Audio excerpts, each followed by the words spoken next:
Okay, अस्सलाम class. तो बेटा आज की क्लास में हम लोग जो है वेक्टर्स के न्यूमेरिकल्स को जो लास्ट लेक्चर रहेगा तो सॉल्व करेंगे।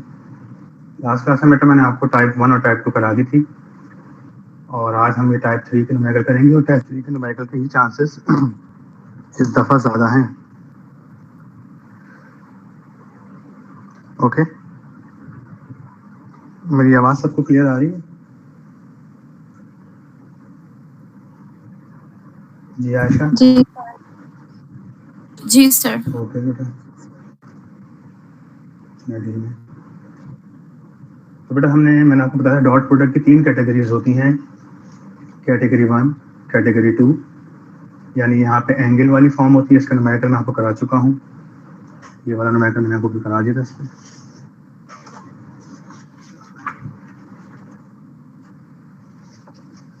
ये वाला न्यूमेरिकल बेटा मैंने आपको कल करा दिया था इसको कि दो वेक्टर्स के दरमियान अगर आपको एंगल मालूम करना हो तो हम अगर वेक्टर आई जे के की शक्ल में गिवन हो तो हम डॉट प्रोडक्ट के जरिए फाइंड आउट करते हैं। ये हमने कल कर लिया था।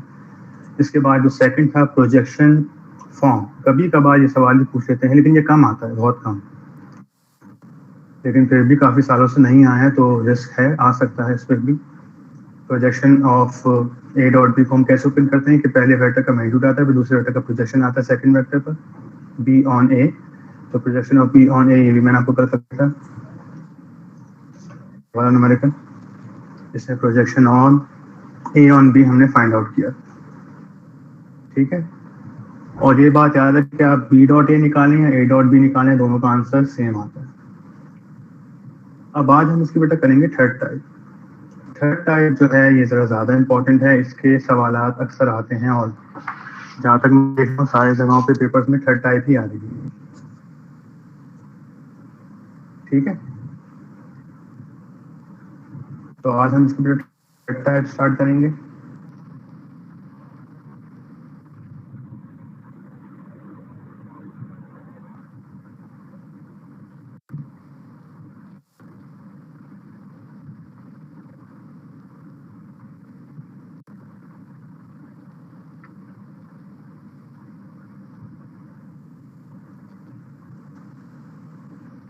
और फिर इस लेक्चर के एंड में फिर मैं आपको बताऊंगा कि आपने पेपर की तैयारी कैसे करनी है और किन चीज़ों पर ज़्यादा फोकस करना है और कैसे तैयारी करनी है। पेपर की तैयारी इतनी मुश्किल नहीं है, आप लोग आसानी से कर सकते हैं, बस ज़्यादा कंफ्यूज ना हो, रिलैक्स होकर तैयारी करेंगे तो आपकी तैयारी जल्दी हो जाएगी। चलिए बेटा मैं थर्ड टाइप पर आ रहा हूँ। थर्ड टाइप हमारे पास ये वाली होती है, ये देखिए, A plus B, A square plus B square plus 2ab और ए माइनस बी बराबर होता है A square plus B square minus 2ab। इसको स्टार्ट करने से पहले एक आध न्यूमेरिकल मुझे आपको और कराना था जो सिंपल से न्यूमेरिकल हैं। तो ये क्वेश्चन नंबर 24 मैंने आपको क्लास में करा दिया था। क्वेश्चन नंबर 23 बहुत ही आसान है, ये भी आ सकता है, इजी न्यूमेरिकल है, इसलिए ये भी करा रहा हूँ मैं आपको, जितनी बहुत इजी सा न्यूमेरिकल है। तो इस क्वेश्चन में लिखा हुआ है बेटा, क्वेश्चन नंबर 23, यहाँ पे आपको दो चीजें गिवन है कि ए क्रॉस बी का मैग्नीट्यूड कितना गिवन है, 4 के बराबर, और ए डॉट बी कितना गिवन है, 3 के बराबर। और क्या कह रहे हैं, find the angle between them, theta बताना है आपको। सवाल बहुत ही सिंपल सा है लेकिन लॉजिकल है कि आपको पता है दो वेक्टर्स होते हैं, एक वेक्टर ए हो गया, एक वेक्टर बी हो गया, इनके दरमियान एंगल थीटा है, इनका डॉट प्रोडक्ट भी दिया हुआ है, क्रॉस प्रोडक्ट भी दिया हुआ है। अब एंगल कैसे निकालें, हमें पता है कि ए डॉट बी किसके बराबर होता है, ए बी कॉस थीटा के, और ए क्रॉस बी का मैग्नीट्यूड बहुत इंपॉर्टेंट हो जाता है, ए बी साइन थीटा के बराबर होता है। और हमें इनकी लेफ्ट हैंड साइड गिवन है, राइट हैंड साइड का कोई डेटा गिवन नहीं। तो हम यहीं से शुरुआत करेंगे। सोल्यूशन फॉर थीटा, हम इन दोनों इक्वेशंस को आपस में डिवाइड कर देंगे। सिंस ए क्रॉस बी इसके बराबर होता है बेटा ए बी साइन थीटा के,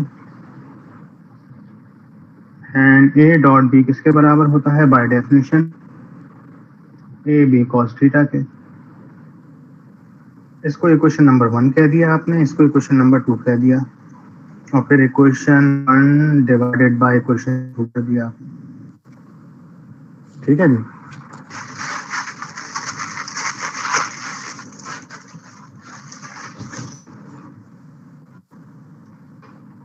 बेटा क्या हो जाएगा, ए क्रॉस बी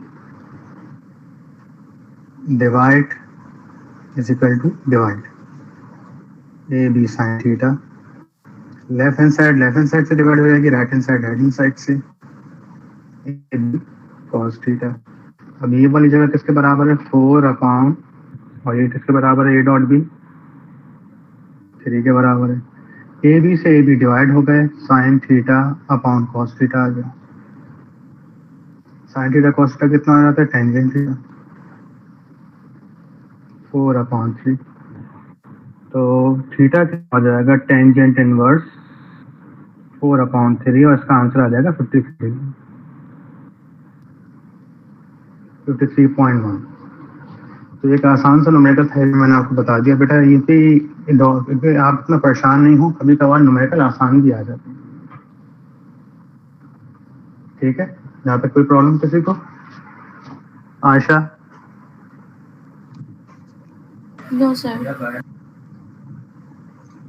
ठीक है जी, चलिए बात में अपने जो मेन सवाल हैं, ये वाला भी बेटा मैंने आपको करा दिया था, ये भी सिंपल सा सवाल है, ये आ जाता है एग्जाम में। एक सवाल और है जो कि सिंपल है और अक्सर वो आ सकता है एमसीक्यूज में भी आ जाता है।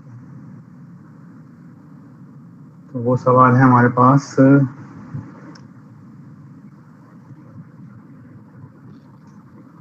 चैप्टर नंबर 2 के एमसीक्यूज में बताएगा वो हमें। एक तो ये भी है कि when a plus B is equal to a minus B, तो इनका टर्मिनल एंगल 90 होता है, ये भी आपको बता दूंगा मैं अभी।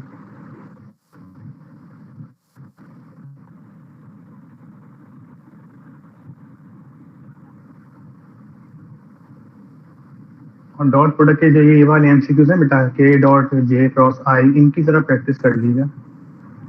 इस पर एमसीक्यू हर साल तकरीबन आता है का।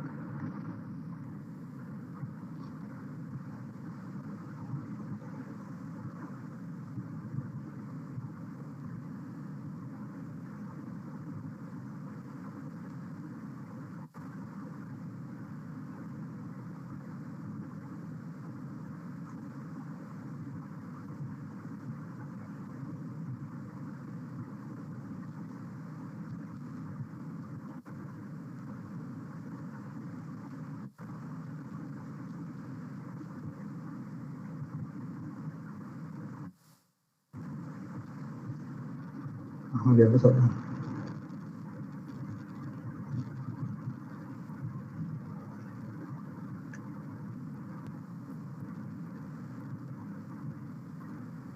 ये वाला ये सवाल अक्सर आ जाता है एग्जाम में, और ये बेटा आपके शॉर्ट में भी आ सकता है और लॉन्ग में भी, इसमें भी आ सकता है एमसीक्यूज में। इसको पहले समझ लीजिए, हम इसको उसी फॉर्मूले के हिसाब से करेंगे, यानी एडिशन ऑफ वेक्टर के हिसाब से, लॉ ऑफ पैरेललोग्राम। ठीक है भाई, ये तो हो गया सवाल हमारा। बस इस सवाल के बाद बेटा मैं आपको जो है वो डॉट प्रोडक्ट के जो मेन पार्ट वो करा देता हूँ। ये क्वेश्चन बेटा अक्सर आ जाता है, इस तरह से आएगा,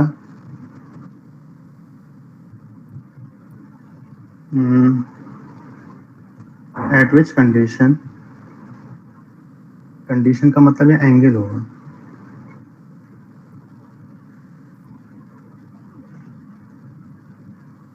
the magnitude of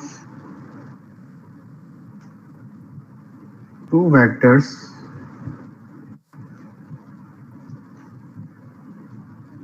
is the magnitude of resultant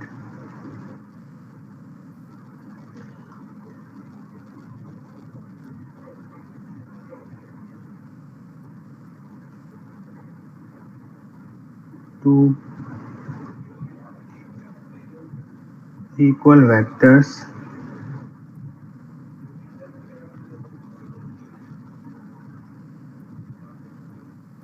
is found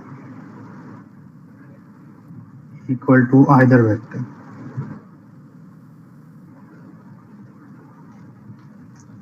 यानी बेटा यहाँ पे सवाल में कहने का मतलब ये है कि हमारे पास दो वेक्टर्स हैं, मान लीजिए एक वेक्टर a1 है, a है, ये भी f के बराबर है, इनके मैग्नीट्यूड की बात हो रही है, तो मैं इसलिए वेक्टर a नहीं लिख रहा, मैं a लिख रहा हूँ। a का मतलब वेक्टर a का मैग्नीट्यूड, वेक्टर b भी किसके बराबर है, f के बराबर है, और जो इनका रिजल्टेंट है r वो भी किसके बराबर है, f के बराबर है। तो बताइए इनके दरमियान एंगल कितना होगा। तो यहाँ पे बेटा हम ये वाला फॉर्मूला इस्तेमाल करेंगे, एडिशन ऑफ वेक्टर वाला, ये लॉ ऑफ पैरेललोग्राम। तो इसको देखें मैं कई तरीकों से लिख सकता हूँ कि आपको पता है a प्लस बी जो हमारे पास एडिशन ऑफ वेक्टर आता है, एक वेक्टर a है, इसमें वेक्टर भी ऐड हो गया, तो इनका रिजल्टेंट को हम r भी कहते हैं, जो कि a प्लस बी कहलाता है। और अगर मैं इसको f1 मान लूँ, इसको f2 मान लूँ, तो ये f हो जाएगा। तो किसी भी तरीके से आप इसका फॉर्मूला लिख सकते हैं। सोल्यूशन पे आते हैं, r का मतलब क्या है, a प्लस बी का मैग्नीट्यूड, तो a प्लस बी बराबर किसके है, a square B square plus 2ab cos theta के। अब यहाँ रख दें कि a प्लस बी भी किसके बराबर है, मतलब वेक्टर r बराबर है a square B square plus 2ab cos theta. ये एक ही फॉर्मूले को दो दफ़ा लिख के बताया, इस तरह से भी लिख सकते हैं, इस तरह से भी लिख सकते हैं, आपकी मर्जी है। तो बेटा r भी किसके बराबर है, f के बराबर है, a भी किसके बराबर है, f के बराबर है, f स्क्वायर, b भी किसके बराबर है, f स्क्वायर के बराबर है, 2f into F cos theta. Theta निकालना है तो स्क्वायरिंग खत्म करिए, स्क्वायरिंग ऑन बोथ साइड, तो एफ स्क्वायर बराबर हो जाएगा एफ स्क्वायर, ये दोनों मिलके कितने हो जाएंगे, चलिए अगले स्टेप में ऐड कर देते हैं इनको, 2f स्क्वायर कॉस थीटा।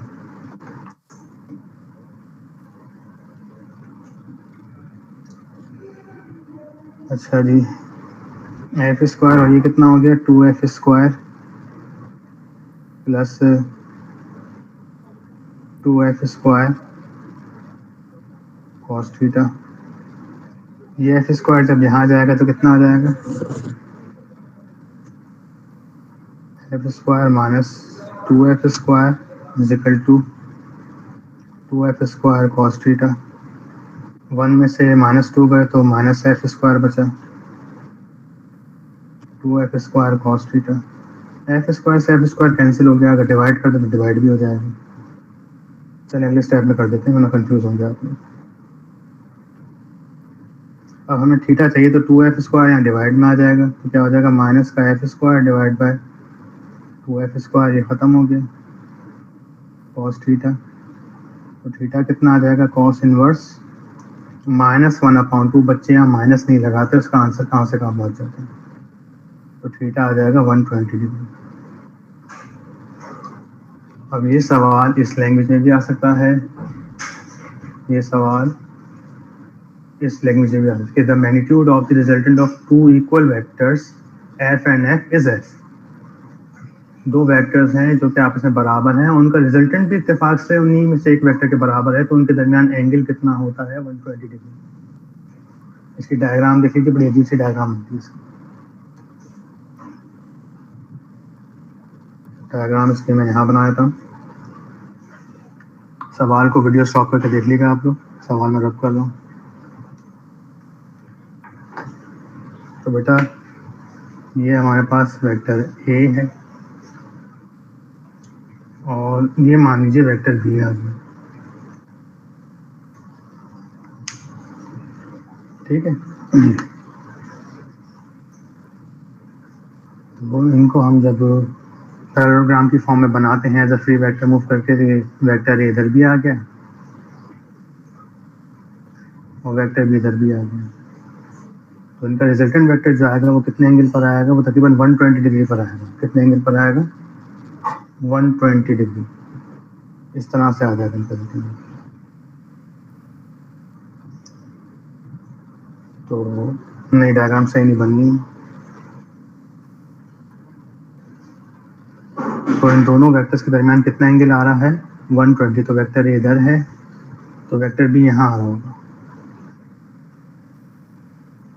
तो ये एंगल कितना हो गया बेटा 120 डिग्री हो गया। अब इनका रिजल्टेंट कैसा आएगा, इनको जो है वो हेड टू टेल रूल से ऐड करें, तो इनका रिजल्टेंट तकरीबन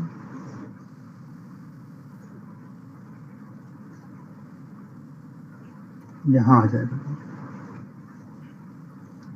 डायग्राम बनाने की जरूरत नहीं होती है, इसको सिर्फ ऐसे ही करना होता है। इस सवाल इस तरह से भी आता है, can the magnitude of two equal vectors equal to either, दो वेक्टर्स का रिजल्टेंट जो है वो उनके आइदर वेक्टर्स के बराबर है, इस तरह से भी आ जाता है बेटा सवाल।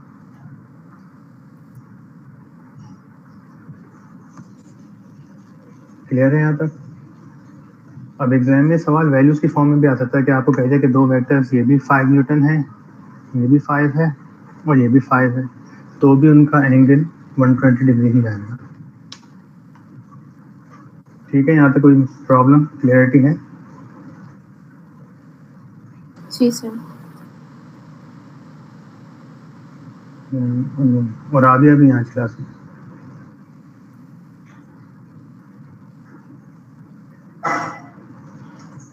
चले। अब इसके जो मेन न्यूमेरिकल्स हैं मैं उस पर आ रहा हूँ बेटा। ये थर्ड टाइप और एबर्ट। तो बेटा ये हमारे तीसरी टाइप रह गई थी, अब मैं उस पर आ रहा हूँ। इसमें हमें न्यूमेरिकल नंबर 7 को देखना होगा और न्यूमेरिकल नंबर, ये बात मैंने आपको करा दी है, न्यूमेरिकल 7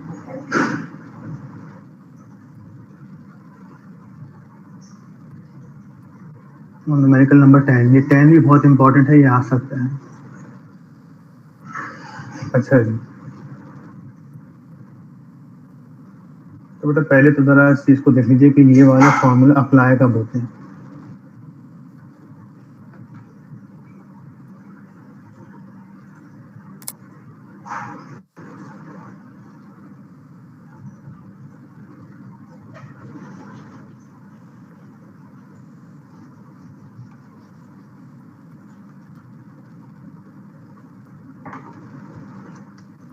देखिए बेटा ये उसके फॉर्मूले हैं हमारे पास कि a प्लस बी का मैग्नीट्यूड यानी रिजल्टेंट है ये बराबर होता है किसके, लॉ ऑफ पैरेललोग्राम के मुताबिक a square plus B square plus 2ab cos theta. इस टुकड़े को मैं a डॉट बी भी लिख सकता हूँ, मैंने आपको बताई थी बात कर। और a माइनस बी बराबर होता है A square plus B square, minus है तो यहाँ माइनस आ जाएगा, माइनस का 2ab कॉस थीटा। और इस फॉर्मूले को मैं यूँ भी लिख सकता हूँ, A square plus B square minus 2a dot B. तो ये law of parallelogram in term of angle form, in term of dot product form, जिसकी ज़रूरत होगी उस हिसाब से हम फॉर्मूले को ओपन करेंगे। अब इसी कैटेगरी में आते हैं कि इन सवालात में आपको सबसे पहली बात, आपको वेक्टर इस तरह से गिवन नहीं होगा। वेक्टर ये जो है 2i cap plus 3j cap plus 4k cap, इन सवाल को पहचानेंगे कैसे कि हमें ये वाले फॉर्मूले कब यूज़ करने, टाइप 3 पे कब जाना है, कि जब वेक्टर्स आपके पास इस सेकंड में गिवन नहीं होगा। आपको क्या गिवन हो, देखिए बेटा अगर आपके पास एक वेक्टर गिवन है, जैसे वेक्टर मैंने लिखा है ये i cap 2j cap 2k cap, इसका मैग्नीट्यूड अगर मैं निकाल लूँ तो मैग्नीट्यूड कितना हो जाएगा, x का स्क्वायर y का स्क्वायर z का स्क्वायर। x कितना है 1, y कितना है 2, z कितना है 2, तो कितना हो जाएगा ये अंडर रूट 4 4 8 और 9, अंडर रूट 9 कितना हो जाएगा 3। तो अगर बेटा मैं आपको मैग्नीट्यूड दे दूँ एग्जाम में कि a जो है वो 3 के बराबर है, तो क्या आप मुझे बता सकते हैं कि इसका वेक्टर a कितना होगा? कभी नहीं बता सकते। हाँ, वेक्टर गिवन हो तो आप उसका मैग्नीट्यूड बता सकते हैं, लेकिन अगर मैग्नीट्यूड से आपको वेक्टर बनाना हो तो ये चीज़ इम्पॉसिबल है। तो जब हमारे पास इस तरह के सवाल आते हैं कि जहाँ पे हमें वेक्टर्स गिवन नहीं होते हैं i j k कैप की शक्ल में, तो वहाँ हमें ये वाले फॉर्मूले अप्लाई करने पड़ते हैं। सबसे पहली इसकी पहचान होगी। इस सवालात में आपको वेक्टर्स आई जे के कैप में गिवन नहीं होंगे। ठीक है, चलिए इसके न्यूमेरिकल पे आते हैं। ये बात क्लियर हुई आप लोगों को, इस सवाल को पहचानेंगे कैसे? जी सर। तो ठीक है जी, पहले मैं आपको एक सिंपल सा सवाल करा रहा हूँ।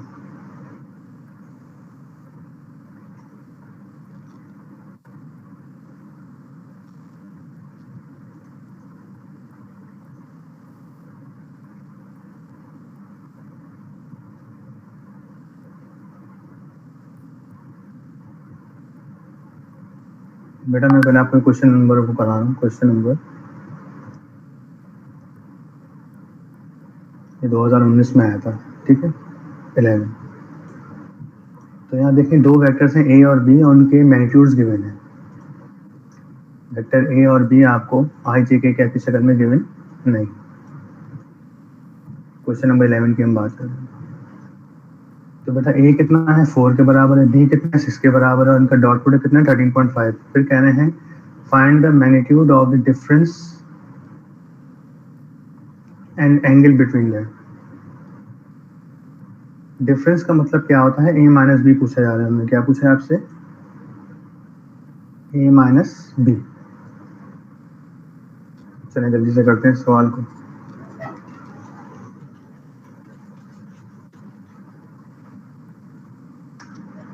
क्वेश्चन नंबर 11 है ये। तो आपको वहाँ ए गिवन है, बी गिवन है। ए को मैं यूँ भी लिख सकता हूँ, ए को मैं यूँ भी लिख सकता हूँ, मेरी मर्जी।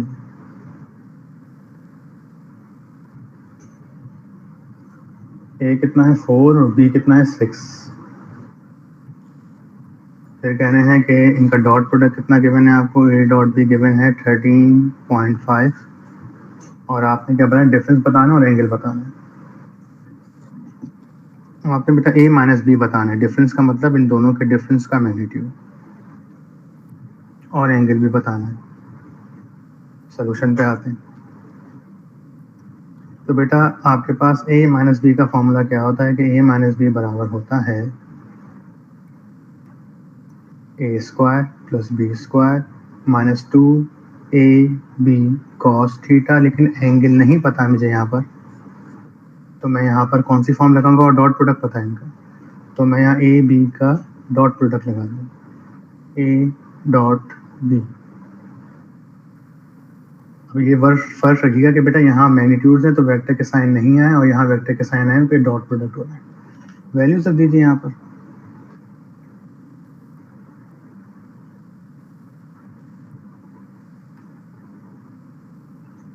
Four square 6 square. ऐसे जल्दी से आंसर बताइए कितना आ रहा है। न्यूमेरिकल की वैल्यू रखने के बाद डायरेक्ट आंसर लिखा करें।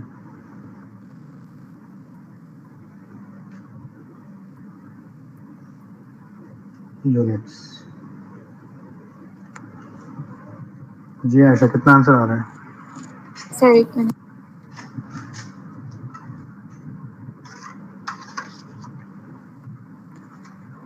फाइव।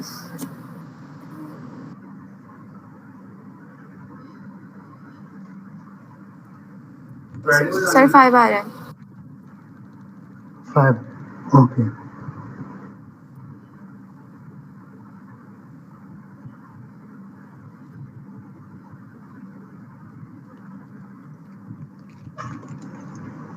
ठीक है बेटा 5 आ गए। अब इनका डॉट एंगल निकालना है। तो फॉर थीटा के लिए आपको पता है ए डॉट बी किसके बराबर होता है बेटा? ए डॉट बी बराबर होता है ए बी कॉस थीटा। या आप चाहें तो इसी फॉर्मूले को दोबारा लगा के इसमें जो को ए बी कॉस थीटा आता है उससे निकालना है, आपकी मर्जी है। आप इसको इससे भी फाइंड कर सकती हैं और इससे भी कर सकती हैं कि A minus B A square B square minus 2 A B cos theta. इससे कर लें, ये आपकी मर्जी है। मैं फिलहाल इससे कर रहा हूँ। तो बेटा थीटा कितना हो जाएगा? ए बी नीचे डिवाइड में आ जाएंगे कि ए और बी गिवन है, जिसमें मैं बात कर रहा हूँ इसकी।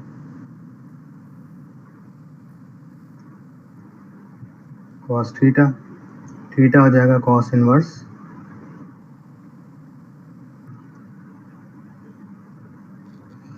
तो जब आप वैल्यूज रखेंगे बेटा तो थीटा कितना आ जाएगा आपके पास? मैं डायरेक्ट लिख देता हूँ उसको, वैल्यूज रख के देख लीजिएगा आप लोग। 55.77 आ जाएगा।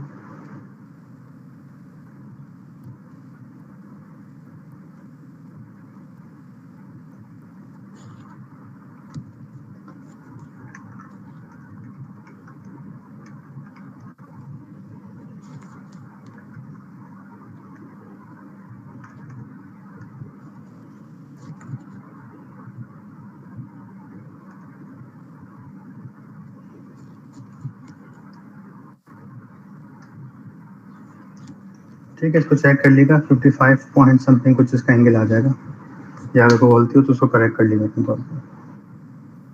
सही है जी, ये समझ में आ गया सवाल? जी। चलिए अब इम्पोर्टेंट वाले पे आ जाते हैं, ये वाला सवाल। तो क्वेश्चन नंबर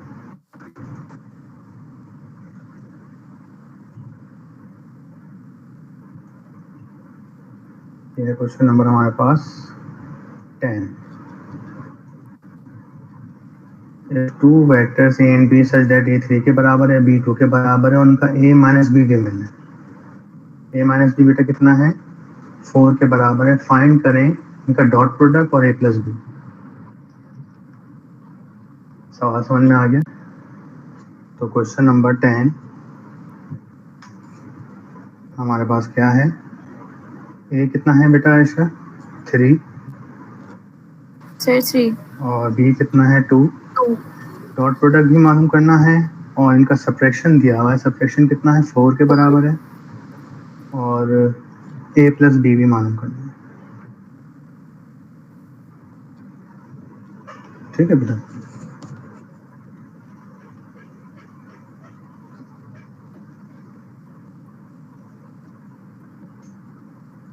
अच्छा जी, तो बेटा सबसे पहले जो चीज़ गिवन है ना, हम उसी से आगे बढ़ेंगे। वो हमें कुछ ना कुछ प्रोवाइड करेंगे, क्योंकि ये चीज़ जो है ना, हमें ये डॉट प्रोडक्ट प्रोवाइड कर देगी। हम इसका डॉट प्रोडक्ट ऐसे नहीं निकाल सकते कि ए डॉट बी बराबर है ए बी कॉस थीटा के, क्योंकि एंगल नहीं गिवन। तो फॉर ए डॉट बी मैं यही अप्लाई करूंगा। फ्रॉम गिवन से ही हम आगे बढ़ेंगे कि ए माइनस बी बराबर किसके है?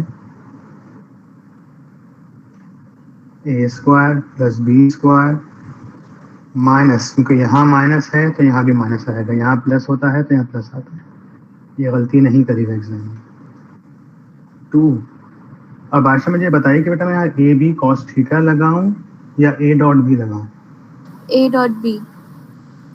ठीक है जी, तो ये जहन में रखिएगा एग्जाम में, ए डॉट बी, और इनको को वेक्टर जरूर लगाएंगे। अब बेटा ए डॉट बी निकालना है, बाकी चीज़ें नोन है, तो स्क्वायरिंग बोथ साइड कर लें। अब ये देखें उनका टाइम वेस्ट किया। मैं चाहता तो डायरेक्ट इस फॉर्मूले को यूँ भी लिख सकता था कि ए माइनस बी के मैग्नीट्यूड का स्क्वायर बराबर किसके हैं? A square plus B square minus 2 A dot B के बराबर। तो टाइम बचाइएगा एग्जाम में अपना, फालतू में टाइम वेस्ट नहीं करिएगा। ये किसके बराबर है? वैल्यूज रख दें।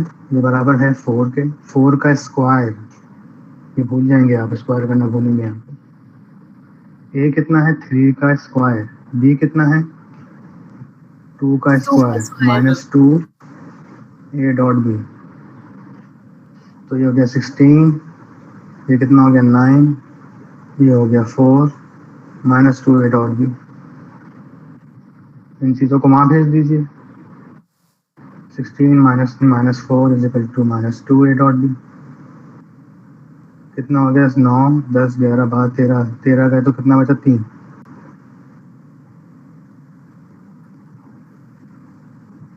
तो बेटा ए डॉट बी कितना आ गया? -3/2, यानी कि माइनस का 1.5।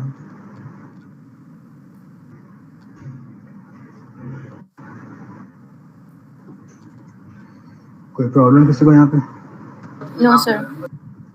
क्या सवाल खत्म हो गया? नहीं सर, अभी नहीं हुआ।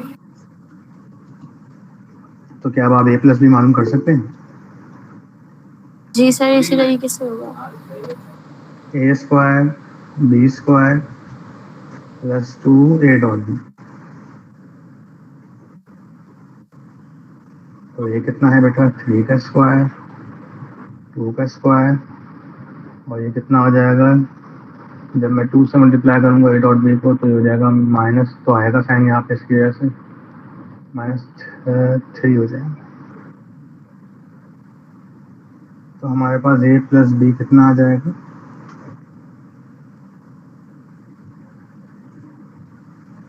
आंसर ये लिखेंगे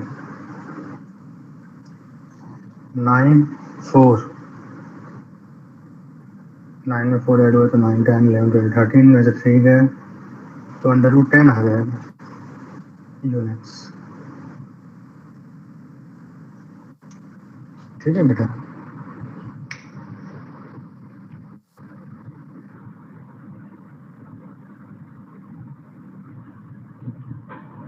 तो ये वाला सवाल डिटेल वाला कराता है तो ये वाला ही आई थिंक आपके प्रीलिम्स में भी आया था इसी तरह का सवाल। क्लियर है? जी सर। 10 का स्क्वायर रूट नहीं खोलेंगे बेटा वेक्टर्स में हम आंसर है ना वो पॉइंट्स में नहीं लिखते हैं, बुरा अच्छा नहीं लगता रिजल्ट। हाँ अगर ये कुछ इस तरह से आ जाए कितना आ रहा है इसका रूट खोलने पर 2 अंडर रूट कितना आ रहा है 3.16 आ रहा है 10। नहीं पॉइंट्स में नहीं लिखे पॉइंट्स में नहीं लिखते हम वेक्टर्स को अच्छा नहीं लगता आंसर। ठीक है सर। ये भी जो मैंने लिखा है ना ये अच्छा नहीं लगता इसको हमें -3/2 ही लिखना चाहिए।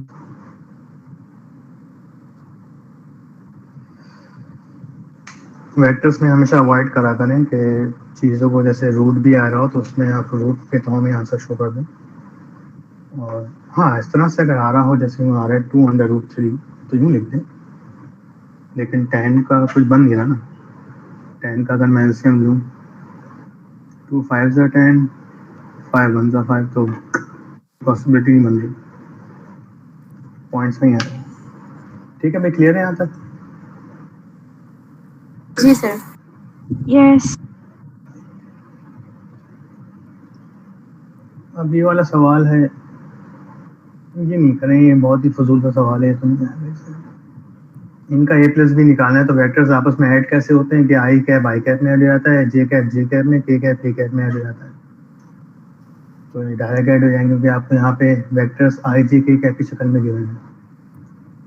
ओके तो इसमें जो ये वाले सवाल की शक्ल है ना ये वाली ज़्यादा आती है जो 10 वाला क्वेश्चन है 10 और जो मैंने आपको ये कराया था 11। ठीक है तो जिस तरह से भी हमने सवाल किया है वैसे ही हमने कहा हमारे पास 11b है ये वेक्टर a 4 है वेक्टर b 6 है a - b 5 है और a प्लस b निकालना है। ये बिल्कुल यही सेम मैंने अभी किया सर a - b गिवन है a प्लस b निकालना है। ठीक है तो ये भी सेम था और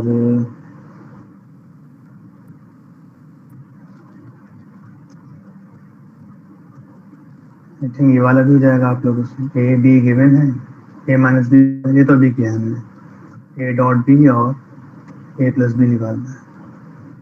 जी कर लेंगे बेटा समझ में आ गया ये? जी सर। तो बस बेसिक सवालों की प्रैक्टिस कर लें वो इनफ है इससे ज़्यादा करने की ज़रूरत नहीं है। अब मैं आ रहा हूँ क्रॉस प्रोडक्ट पे बेटा। ठीक है जो आज का लेक्चर है क्रॉस प्रोडक्ट का हम आपने जो मतलब करवाया मतलब वही बेसिक मतलब वो वाले ही कर लेना बस बेटा वही करें वेक्टर्स का तो ये कर लें काफ़ी है हमारे पास इससे ज़्यादा करने की ज़रूरत नहीं है। ठीक है सर। देखिए मुझे तो लग रहा है डॉट प्रोडक्ट में या तो इस तरह का सवाल क्योंकि 2018 में आ चुका है ये दो वेक्टर्स परपेंडिकुलर या तो ये आ सकता है या फिर ये आएगा। इसके चांसेस मुझे तकरीबन 100% लग रहे हैं और इसके चांसेस तकरीबन मुझे 90% लग रहे हैं। लेकिन क्योंकि एग्जाम में क्रॉस प्रोडक्ट का न्यूमेरिकल बार बार रिपीट होता है तो मैं रिस्क नहीं ले सकता। क्रॉस प्रोडक्ट का न्यूमेरिकल आप एक करके जाएंगे और एक ही न्यूमेरिकल से आपके तीनों न्यूमेरिकल हो जाएंगे। क्रॉस प्रोडक्ट बहुत ही आसान टॉपिक है। ये देखें आप 17 18 19 20 21 ये सारे एक ही पैटर्न पर हैं। ठीक है सर। 3 चीजें होती हैं उसमें बस। ठीक है तो मैं आपको एक्सप्लेन कर रहा हूँ क्रॉस प्रोडक्ट बेटा हमारे तैयारी जो है वो तरीके से वाइजली करें, बेवकूफ़ों की तरह तैयारी नहीं करें वरना नुकसान उठाएंगे। समझदारी से प्रिपरेशन करेंगे तो ज़रा फ़ायदा रहेगा। अच्छा बेटा, मैं आ रहा हूँ क्रॉस प्रोडक्ट पे। तो क्रॉस प्रोडक्ट की सबसे पहले मैं आपको डेफिनेशन बताता हूँ। क्रॉस प्रोडक्ट, क्रॉस प्रोडक्ट में ये होता था कि दो वेक्टर्स हैं ए और एक वेक्टर है बी, ठीक है। इनके दरमियान एंगल है थीटा और ये आ रहा है इनका वेक्टर तीसरा, इनका क्रॉस प्रोडक्ट आ रहा है। इसको हम कहते हैं इनका क्रॉस प्रोडक्ट, ए क्रॉस बी, जिसको हम वेक्टर सी से भी रिप्रेजेंट करते हैं और इसका यूनिट वेक्टर होता है यू कैप या सी कैप। यू कैप लिख लीजिए आप, यूनिट वेक्टर। और ये वेक्टर इस पर भी 90 बनाता है, इस पर भी 90 बनाता है। तो क्रॉस प्रोडक्ट की जो फर्स्ट फॉर्म है बेटा हमारे पास कि ए क्रॉस बी बराबर किसके होता है, ए क्रॉस बी का मैग्नीट्यूड और उसका यूनिट वेक्टर, ठीक है। तो यूं यहाँ पर इनका यूनिट वेक्टर है। एग्जाम में सवाल ऐसे आता है कि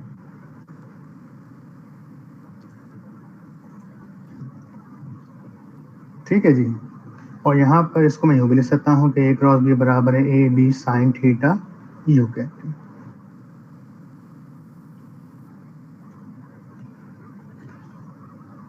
और अगर मैं यूनिट वेक्टर लिखना था तो यूनिट वेक्टर किसके बराबर हो जाएगा, यूनिट वेक्टर बराबर हो जाएगा कि A cross B divided by its magnitude, A cross B का मैग्नीट्यूड। इस वाली क्वेश्चन को मैंने यू के लिए कोट किया। तो या तो एग्जाम में सवाल आएगा find the unit vector, find a unit vector which is perpendicular to vector A and B. बेटा वो यूनिट वेक्टर मान कीजिए जो वेक्टर ए और बी पर परपेंडिकुलर, तो वो कौन है, वो वेक्टर यू कैप है। और यू कैप किसका यूनिट वेक्टर है, वेक्टर सी का, यानी कि इनके क्रॉस प्रोडक्ट का। तो अल्टीमेटली आपसे क्या पूछा जा रहा है, इनके क्रॉस प्रोडक्ट में जो यूनिट वेक्टर आ रहा है वो मान कहा जा रहा है, यानी कि इक्वेशन 1, पहला सवाल। दूसरा सवाल इसमें जो आता है वो आता है एरिया ऑफ पैरेललोग्राम। ये फाइंड करें form by vector A and B. तो आपको पता है एरिया ऑफ पैरेललोग्राम का मतलब आपसे ये चीज पूछी जा रही है सिर्फ।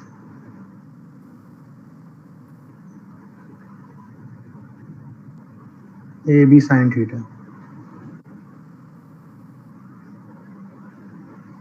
और तीसरी टाइप इसकी आती है कि find the area of triangle.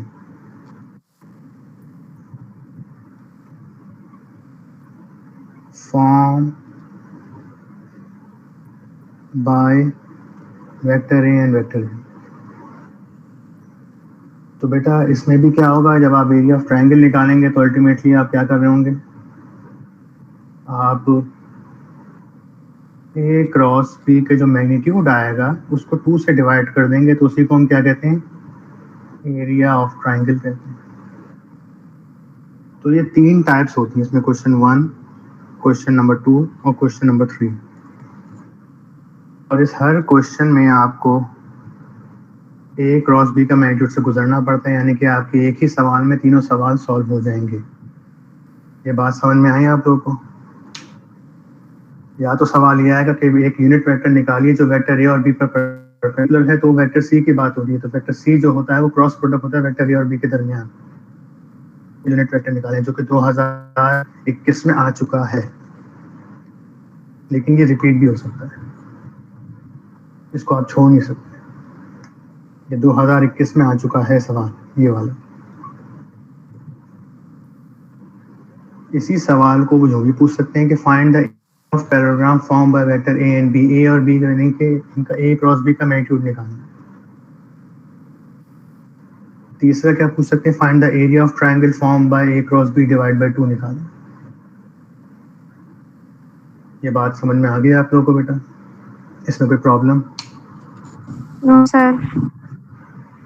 ठीक है जी, तो मैं एक सवाल ही कराऊंगा, उसमें तीनों कवर हो जाएंगे हमारे। देख लें इनके सवाल यही आते हैं कि यूनिट वेक्टर निकालिए जो परपेंडिकुलर है ए और बी पर। तो बेटा क्रॉस प्रोडक्ट पूछ रहे हैं आपसे। दो वेक्टर हैं पी और क्यू, उनका यूनिट वेक्टर निकालें जो परपेंडिकुलर है पी और क्यू पे। ये भी क्या पूछ रहे हैं? यूनिट वेक्टर ही पूछ रहे हैं, cross product. Vector A and B represent two adjacent side of a parallelogram, calculate the area of parallelogram, यानी कि ए क्रॉस बी का मैग्नीट्यूड पूछा जा रहा है। बाकी ये दो सवाल नहीं आते, ये मत करिए। तो हम एक ही सवाल में सारी चीजें कवर कर लेंगे, ठीक है बेटा? चलिए सोल्यूशन पे आते हैं। इसका सोल्यूशन मैं पेज पे करके दिखाऊंगा आपको, ताकि थोड़ा सा जल्दी हो जाए।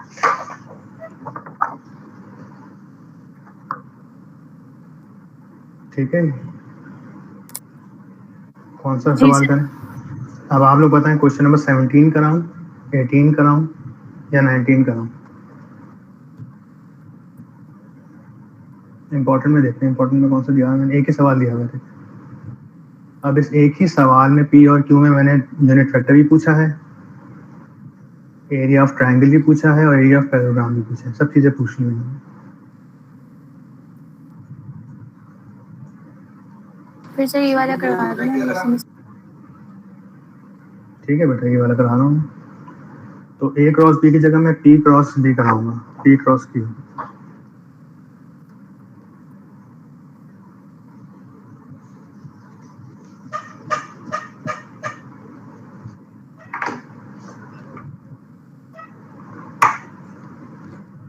ठीक है, तो क्वेश्चन नंबर मैं करा रहा हूँ बेटा आपको पी, और इसमें मैं तीनों चीजें फाइंड आउट करूंगा। एग्जाम में जो भी पूछा जाए आप वो फाइंड कर लीजिए। क्वेश्चन नंबर 9 करा रहा हूँ।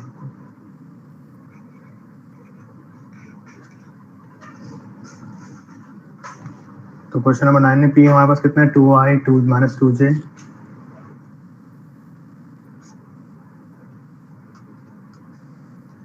2i 2j 3k, और क्यू कितना है? 3i plus 3j plus 3k। सब 3 है, ऐसा कैसे हो गया? सर व्हाइट बोर्ड नहीं आ रहा।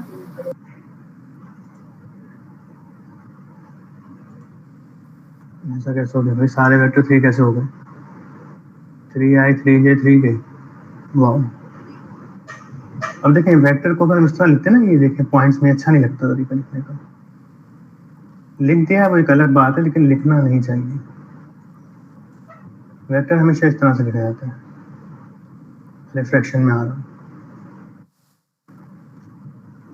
चलिए जी, अब बेटा इस एक ही सवाल में मैं तीनों चीजें लिख रहा हूँ। Find the unit vector which is perpendicular to P and Q। दूसरी बात, find area of parallelogram and area of triangle by vector P and Q। तो बेटा मैंने एक ही सवाल में तीनों चीजें पूछी। अब एग्जाम में जो पूछा जाए आप वही कर लीजिएगा बस, सही है? चलिए शुरुआत करते हैं। तो वेक्टर P इतना है, Q इतना है। सबसे पहले मैं कहता हूँ कि लेट यू कैप जो है be the unit vector. You cap क्या है इनका? Unit vector. ठीक है जी। तो बेटा यू कैप किसके बराबर हो जाएगा? आपको पता है यू कैप बराबर हो जाएगा P cross Q divided by P cross Q का मैग्नीट्यूड। Equation number 1। यहाँ तक प्रॉब्लम किसी को? No sir. ठीक है जी। तो बेटा मुझे P क्रॉस Q फाइंड तो करना ही पड़ेगा, हर लिहाज से मुझे ये काम तो करना ही होगा। शुरुआत करते हैं, सोल्यूशन पे आते हैं। तो for P cross Q, sorry ये मैं वेक्टर निकालना हूँ तो मैग्नीट्यूड नहीं आएगा, ये पी क्रॉस क्यू है बस, सही है। अच्छा जी, तो अब ये सुन लीजिए, मैंने आपको बताया था न्यूमेरिकल जब मैं फॉर्मूले दिखा रहा था कि हम पी क्रॉस क्यू कैसे फाइंड करेंगे। तो बेटा तो क्रॉस प्रोडक्ट को हम कैसे सॉल्व करते हैं बेटा, क्रॉस प्रोडक्ट बराबर होता है डिटर्मिनेंट के, डिटर्मिनेंट कैसे निकाला जाता है, आई कैप जे कैप के कैप, पहले कौन है वेक्टर पी, तो पी के कोफिशिएंट्स आ जाएंगे, फिर कौन है क्यू, फिर क्यू के आ जाएंगे। तो पी कितना है 2 -2 3, क्यू कितना है 3 + 3 3। यहाँ तक कोई प्रॉब्लम किसी को?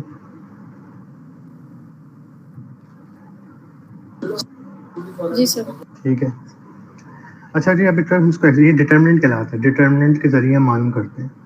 अब इसको बेटा सॉल्व कैसे किया जाता है इसको जरा देख लीजिए कि जब आप इसको एक्सपेंड करेंगे, जब मैं आई कैप को एक्सपेंड करूंगा तो आई कैप की रॉ और कॉलम गायब हो जाएंगे। आई कैप को जब मैं एक्सपेंड करूंगा तो आई कैप की रॉ और आई कैप के कॉलम गायब हो जाएंगे। जो जो चार चीज़ें बच गई हैं, इन चार चीज़ों को आप यहाँ पे लिख देंगे ऑर्डर 2 के डिटर्मिनेंट में। ये ऑर्डर 3 से हम ऑर्डर 2 में आ रहे हैं, तो क्या बचा -2 3 3 एंड 3। क्लियर है बात? जी सर। आई कैप प्लस में आता है, जे कैप हमेशा माइनस में आता है। जे कैप के साथ भी हम ये करेंगे कि जे कैप की रॉ और जे कैप का कॉलम छुपा दिया, जो बाकी चार बचे 2 3 3 3 इनको लिख देंगे यहाँ। तो क्या आ गया 2 3 3 3 आ गया। तो जे कैप के साथ हमेशा माइनस आता है और के के साथ प्लस आता है।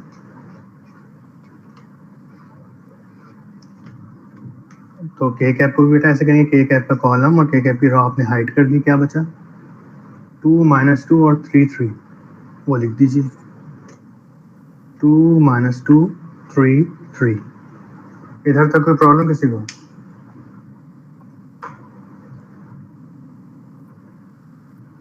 जी आयशा और रबिया? जी जी सर।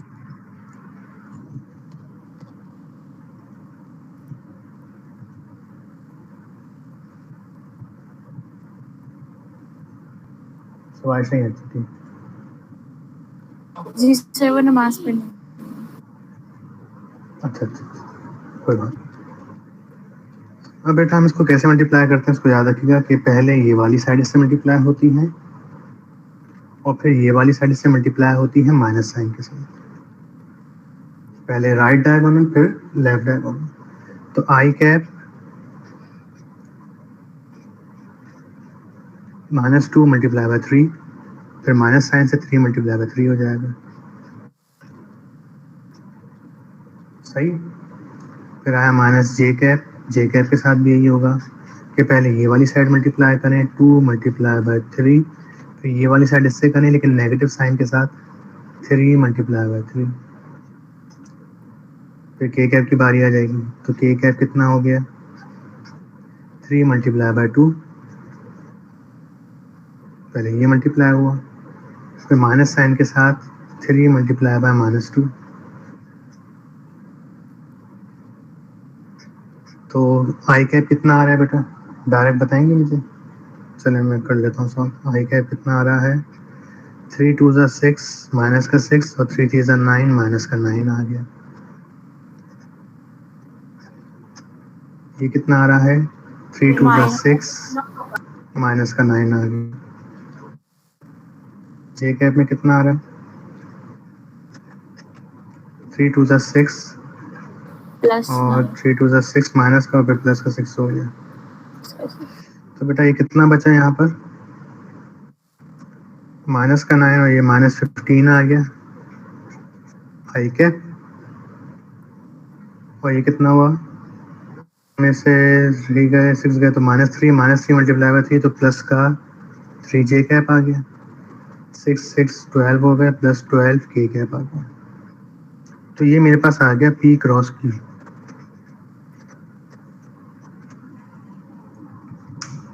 इधर तक कोई प्रॉब्लम? No sir. ठीक है बेटा। तो बेटा मैंने ये वाली चीज फाइंड आउट करनी। सेकंड चीज मुझे यहाँ पे क्या करनी है, एरिया ऑफ पैरेललोग्राम, यानी कि p क्रॉस q को ही हम क्या कहते हैं, एरिया ऑफ पैरेललोग्राम। और एरिया ऑफ ट्राइंगल क्या होता है कि p क्रॉस q के जो भी आंसर आएगा उसको आप 2 से क्या कर देंगे, डिवाइड कर देंगे। तो बेटा मुझे वेक्टर तो मिल गया, अब किस चीज़ की कमी, इनका मैग्नीट्यूड। तो मैग्नीट्यूड निकाल लेते हैं।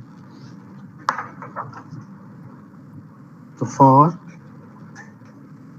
a क्रॉस b का मैग्नीट्यूड, और अगर आप गौर से गौर फरमाएं तो इसी को हम क्या कहते हैं, एरिया ऑफ पैरेललोग्राम भी कहते हैं। तो जब आप a क्रॉस b का मैग्नीट्यूड निकालेंगे, a क्रॉस b का वेक्टर कितना आ रहा है आपके पास, 15 i cap 3j 12k, 3j 12k। तो बेटा किसी भी वेक्टर का मैग्नीट्यूड कैसे निकालते हैं जी, ऐसा याद है कुछ? x की वैल्यू का स्क्वायर, y की वैल्यू का स्क्वायर, z की वैल्यू का स्क्वायर। s कितना है, माइनस का 15, 3 12। तो a क्रॉस b का जो हमारे पास मैग्नीट्यूड आएगा कितना आ जाएगा भाई, 15 का स्क्वायर, 3 का स्क्वायर, प्लस 12 का स्क्वायर, अंडर रूट। बेटा पॉइंट्स में बताइए अंडर रूट कितना आ रहा है, 378 का जब अंडर रूट लेने तो कितना आ रहा है आंसर?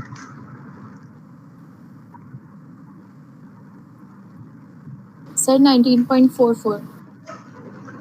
इस तरह से नहीं आ रहा कुछ, समथिंग कुछ बाहर आ रहा हो, कुछ यहाँ आ रहा हो? जी सर, इस तरह भी आ रहा है। हाँ इस तरह बताइए क्या आ रहा है। 3 और अंडर रूट में 48। 3 अंडर रूट में 48, ये जी सर। ठीक है। तो इस तरह से अगर आ रहा हो तो ये लिखना फिर बेहतर होता है। तो बहरहाल मैं इसको ये लिख देता हूँ, कितना आ रहा है हमारा, 378। 78। तो बेटा यही तो हमारा एरिया ऑफ पैरेललोग्राम आ चुका है, यानी कि एक सवाल में हमने 2 चीज़ें सॉल्व कर ली। तो एरिया ऑफ पैरेललोग्राम कितना आ चुका है हमारे पास, यही आ चुका है। इसी को हम क्या कहेंगे, चाहे तो लिख दीजिएगा इसको 3 अंडर रूट 48 यूनिट स्क्वायर, क्योंकि एरिया में 2 लेंथ मल्टीप्लाई होती है। तो यही हमारा क्या आ चुका है, एरिया ऑफ पैरेललोग्राम। तो अगर एग्जाम में पैरेललोग्राम तक पूछा जाए तो आप सवाल को यहाँ पे एंड कर देंगे। फिर अगर आपसे एरिया ऑफ ट्राइंगल पूछा जाता है कि एरिया ऑफ ट्राइंगल कितना होगा, तो आपको पता है एरिया ऑफ ट्राइंगल किसके बराबर होता है,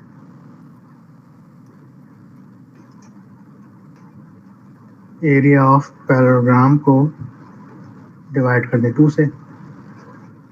तो बेटा कितना आ रहा है यहाँ पे, 3 अंडर रूट 48 डिवाइड बाई 2। ये क्या आ गया आपके पास, एरिया ऑफ ट्राइंगल आ गया। ठीक है जी। तो मैंने पार्ट बी भी सॉल्व कर लिया और पार्ट सी भी सॉल्व कर लिया। रह क्या गया है, पार्ट 1 रह गया। तो बेटा हमारे पास इक्वेशंस आ गई हैं। इस इक्वेशन को मैंने नाम दे दिया है, इसको इक्वेशन 1 का नाम दिया हुआ, यूनिट वेक्टर निकालना है ना हमें बेसिकली। तो इन दोनों वैल्यूज को p क्रॉस q भी मिल गया, p क्रॉस q का मैग्नीट्यूड भी मिल गया। कहाँ रख देंगे, put in 1, put p cross q and p cross q का मैग्नीट्यूड इन 1। तो बेटा u कैप कितना बन जाएगा, ऊपर क्या आ रहा था, पी क्रॉस क्यू कितना था, माइनस का 15 आई कैप प्लस 3 जे कैप प्लस 12 के कैप डिवाइड बाय मैग्नीट्यूड कितना है, अंडर रूट 348। यहाँ तक भी अगर आप छोड़ देंगे तो आंसर हो चुका है हमारा। लेकिन ये अच्छी फॉर्म नहीं मानी जाती। स्टैंडर्ड फॉर्म क्या होता है कि आई कैप अलग नज़र आए, जे कैप अलग नज़र आए, 15 divided by 3 under root 48 I cap plus 3 J divided by 3 under root 48 J cap plus 12 divided by 3 under root 48 K cap. अब क्योंकि आपके पास 3 यानी से तो डिवीजन हो रही है, डिवीजन कर दीजिए बेटा। कितना हो जाएगा, 3 1 ज़ा 3, 3 5 ज़ा 15।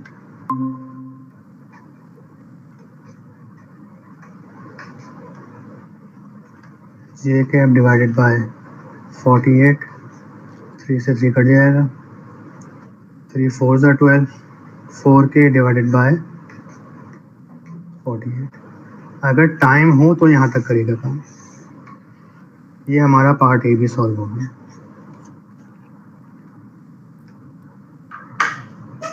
तो बेटा ये था आपका पूरा क्रॉस प्रोडक्ट का टॉपिक।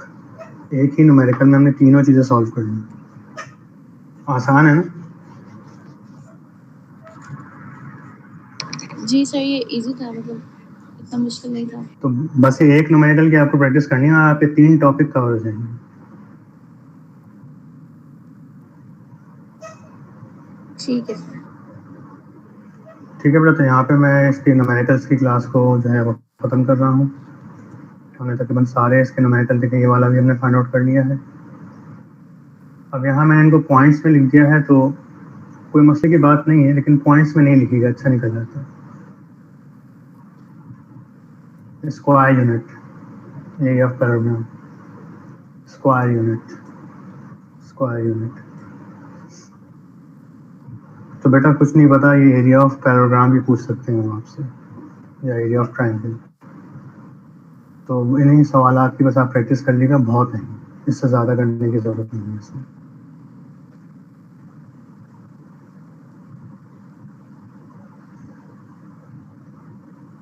और ये वाला सवाल 120 डिग्री वाला मैंने आपको करा दिया था। ये है बेटा इसकी लैंग्वेज, यहाँ से पढ़ लिखा कि 2 forces equal magnitude acting at a point, find the angle between them when the magnitude of resultant is also equal to the magnitude of either of these two forces।